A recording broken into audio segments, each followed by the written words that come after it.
A very good morning, children. Welcome back to the English online class.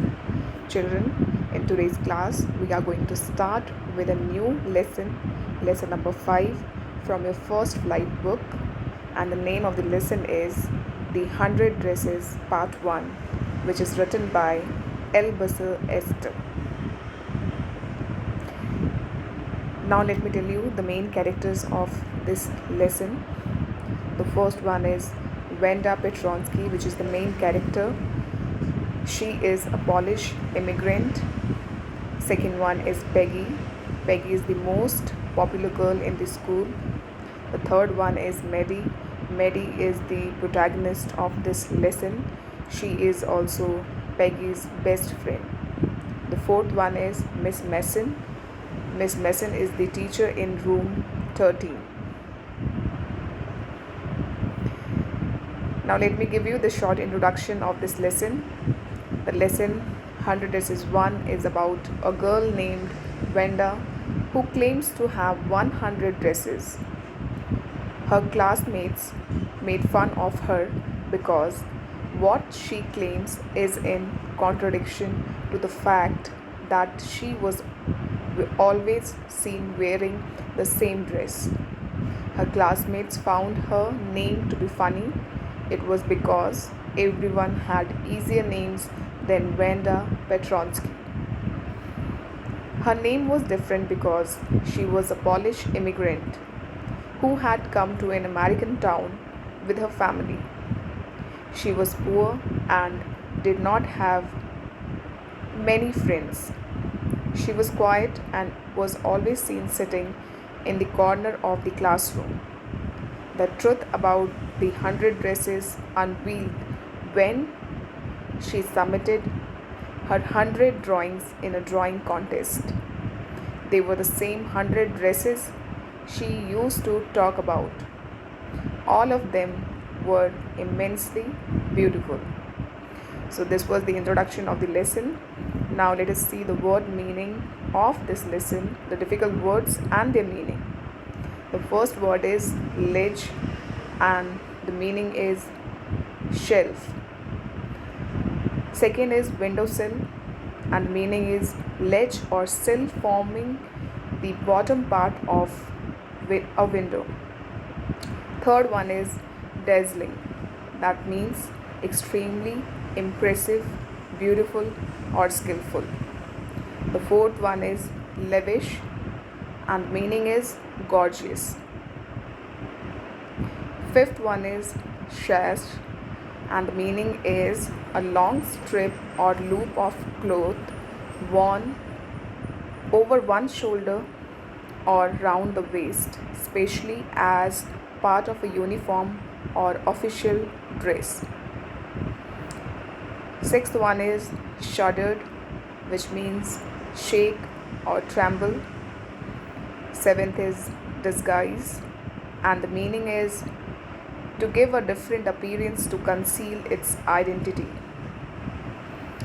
The eighth one is bullies and the meaning is someone who hurts or frightens someone else, often over a period of time and forcing them to do something that they do not want to do. The ninth word is nudge, which means a gentle push. The 10th word is scuffling of feet and the meaning is noisy dragging movements of the feet on the ground. The 11th word is courteous, meaning is polite or respectful.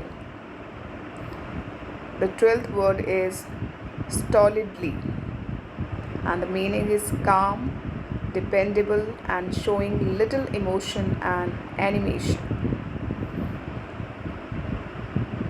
The 13th word is shrieks and the meaning is scream. The 14th one is exaggerated, which means overemphasize. The last one is the 15th one. The word is hopscotch and the meaning is a game in which children hop into and over squares marked on the ground. So these were the difficult words and their meaning. Now let us move towards the lesson explanation of lesson number 5, the 100 dresses, part 1. Now let us begin with the explanation. This story revolves around a girl named Wanda Petronsky and her classmates, Peggy and Madeline, who made fun of her. The plot of the story opens up on Monday. Even Peggy and Madeline did not notice that Wanda was not present. These were the girls who began all the teasing. Wanda generally used to sit in the corner of the classroom where the not so academically brilliant and loud guys sat. It was that part of the classroom which was the dirtiest, but Wanda was not like those boys. She was silent to the extent that nobody had ever seen her laugh. Since Wanda was nothing like those boys, no one ever understood why she sat there. There were only guesses that it is because she came from Boggin's Height and her shoes were usually dirty with all the mud. People hardly noticed her in the classroom as she was silent and alone all the time. It was only before or after school hours when groups of kids used to wait for her to mock her that they thought of her. Some used to wait even at the cost of getting late for school. The fact that Wanda was not present on Tuesday as well got unnoticed. But it was on Wednesday when Maddie and Peggy noticed her absence. It was also then when they waited before school to make fun of her, but instead ended up getting late because she didn't show up. Peggy was the most famous girl who wore good and tidy clothes. She sat with the toppers of the class. No one ever got curious about why Wanda was no longer coming to school. All they cared was they couldn't make fun of her. Wanda was a Pole who had immigrated to America. Her fellow classmates thought that Wanda Petronsky was a strange name because they had simpler and easier American names, except a guy named Willie Bounce, which they thought sounded funny, but still lesser than Petronsky. They found her name to be long and unfamiliar. This shows that those children didn't understand diversity, and whatever they did was done out of thoughtlessness.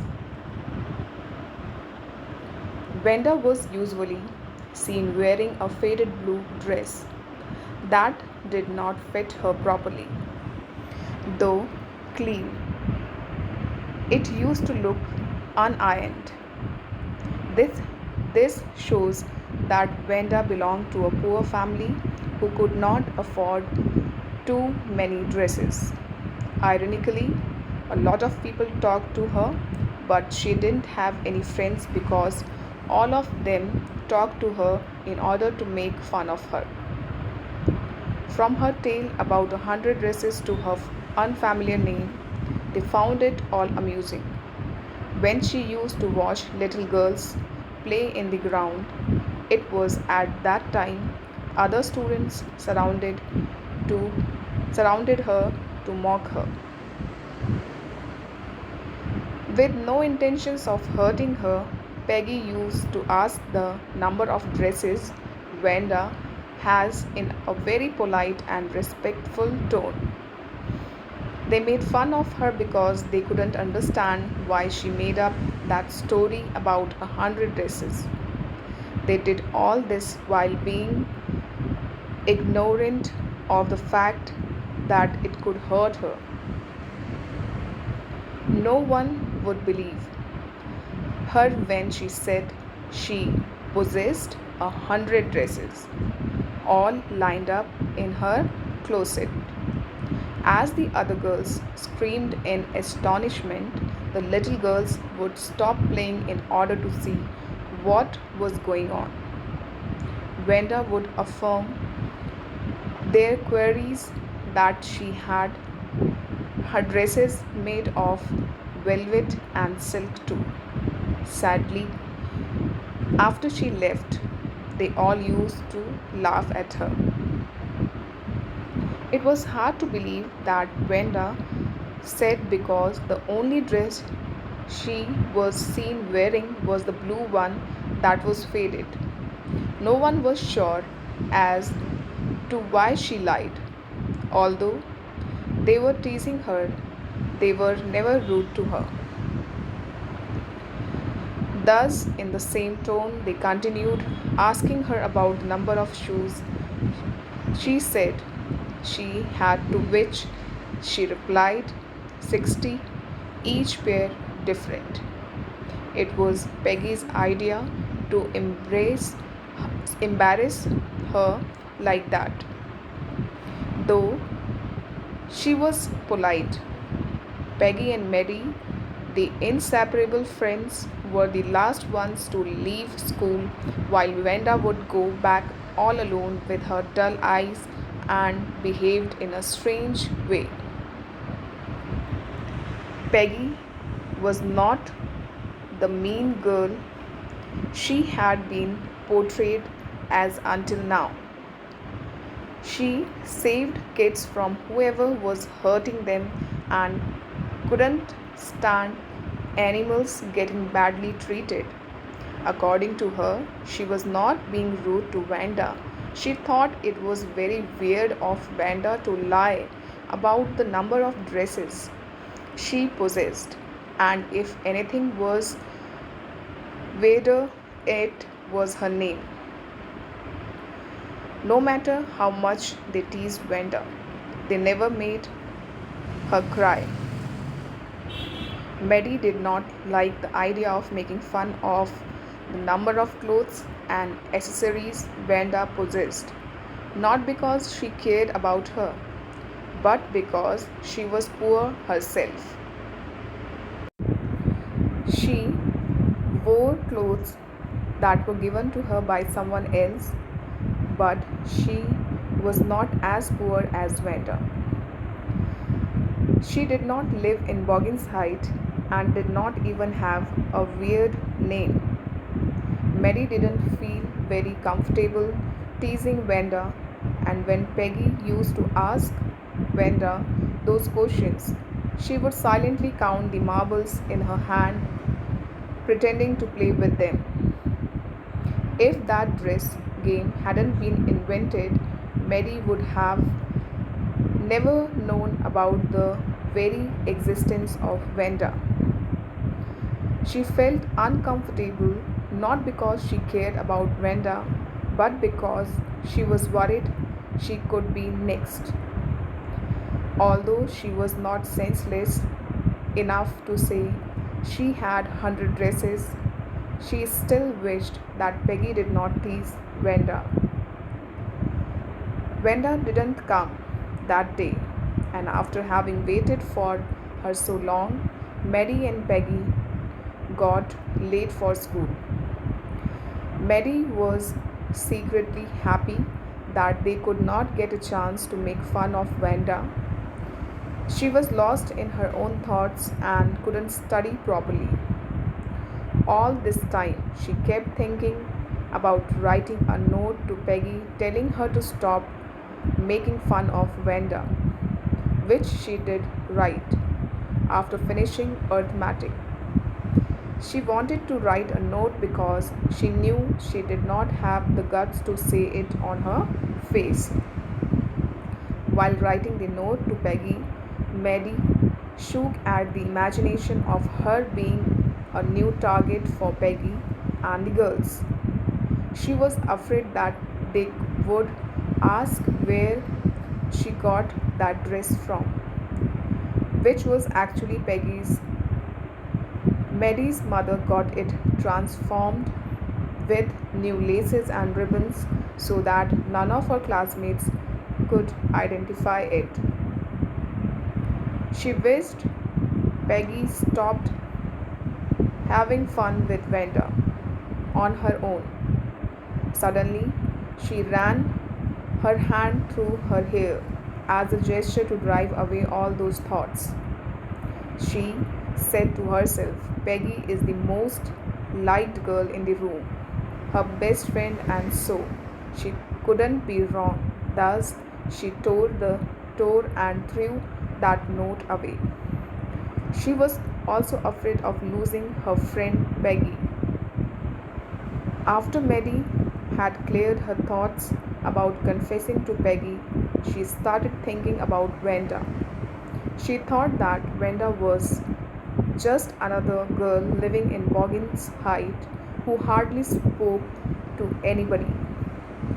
She remembers when Venda talked about her pale blue dress and jungle green dress paired with a red sash. The girls made fun of her by saying that she would rather look like a Christmas tree in that dress. While thinking about Venda, Maddie began thinking about the drawing contest in which the boys had to design motorboats and girls had to design dresses. Peggy was the obvious winner of that competition because she was the best artist in the room. She could copy exact pictures and recognizable portraits. She was sure that Peggy would win, and results were to be announced the next day when everyone would know what is what. The day when the results were to be announced, it was raining lightly, and thus the two best friends ran quickly to school without waiting for Vanda. Generally, they used to wait for her at the Oliver Street that led to Boggins Height, the place where Vanda lived, but they didn't wait that day. Even if it wasn't raining that day, they wouldn't have waited for her because the day was crucial as the results were to be announced. When the best friends entered the classroom, Peggy asked Maddie if Miss Mason would announce the results or not, to which Maddie said yes. Maddie told her that she believed Peggy would win, but to their utmost surprise, when they entered the class, there were drawings all over the room, bright and brilliant. They left everyone in awe. These were the drawings for the contest. Miss Mason announced the winners after everyone had settled. Amongst the boys, Jack Beggles had won. He drew an outboard motor which was displayed in room number 12, along with drawings made by other boys. She then talked about girls' submissions. She mentioned that there was one such girl who had submitted 100 designs, each so beautiful that the judge felt that any out of them was worthy of the gold medal.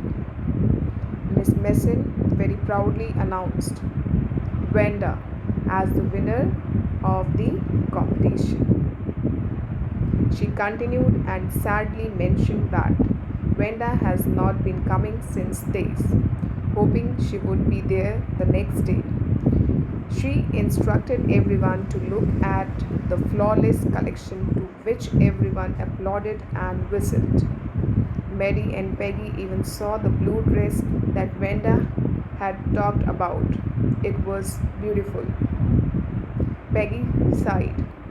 I thought I could draw, which means that drawings left her in immense admiration. So, children, this was the explanation of the lesson The 100 Dresses, Part 1. In our next class, we will begin with the next part of the same lesson, which is lesson number 6.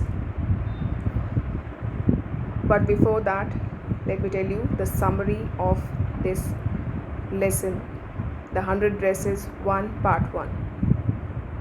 The story is about a quiet and shy girl named Vanda Petronsky, a Polish immigrant who had come to America with her family.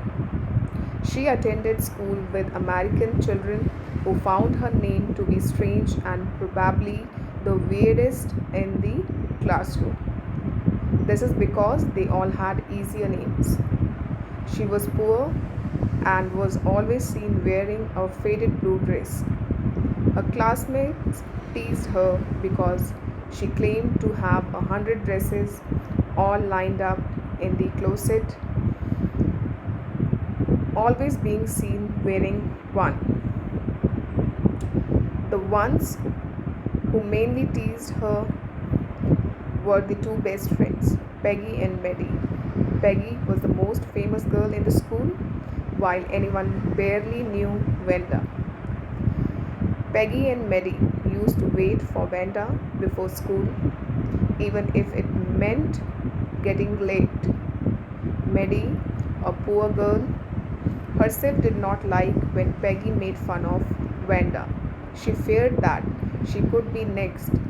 She wanted Peggy to stop making fun of Vanda, but could not summon courage to face her as she feared she would lose her best friend. However, Peggy's intention was never to hurt Vanda, but she was curious as to why Vanda had to lie that she had 100 dresses in her closet. The truth about the same 100 dresses unveiled on the result day by the drawing competition. The room was lined with 100 drawings portraying different dresses, each so beautiful. That day she truly had 100 dresses all lined up, but in the classroom. At that moment, Peggy and Maddie, who were awestruck, realized the theory of 100 dresses and felt guilty about having treated her badly. So, children, this was the lesson explanation and its summary. I hope that you all have enjoyed it and even understood it. Thank you.